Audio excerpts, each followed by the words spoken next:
Here we are. Let's go through the updates to better understand my game's final state. I plan to create a primitive save load system enabling players to have different runs.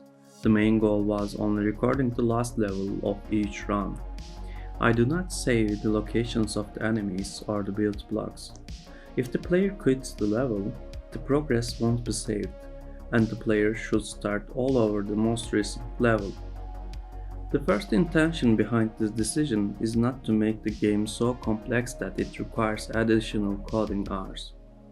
Also, each level lasts approximately 2 to 4 minutes, so the information the game doesn't save is not a big deal.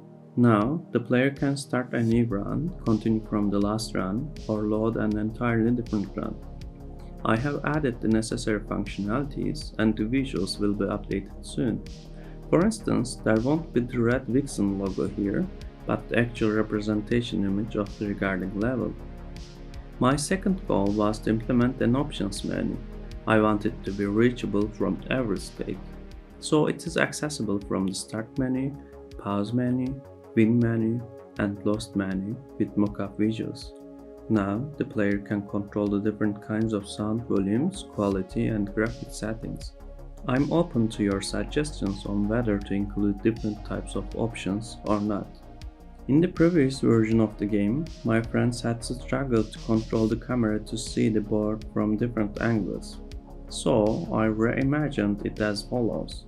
Because the main character is the Chief Security Officer, the player should see the board through security cameras.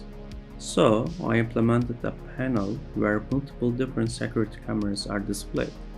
The player can choose any of these cameras to make it the main camera. It also enabled me to create different types of boards and enhance the capabilities of the game. I'm very glad about this update, and I hope my playtester friends will feel the same. Lastly, I plan to have 2 chapters consisting of 10 levels each. I only implemented the first chapter.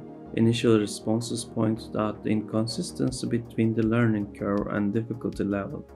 The levels were too difficult to use newly introduced blocks and mechanics. I updated the chapter to help the players to understand each tool step by step. I also decreased the number of enemies. I want my game to be joyful while pushing the player's analytical thinking skills. My plans for the following weeks are updating 3D assets, finalizing the level design according to the feedback, designing the UI, creating a dialogue system. I hope consistent and minor updates will build the whole game in no time. See you soon.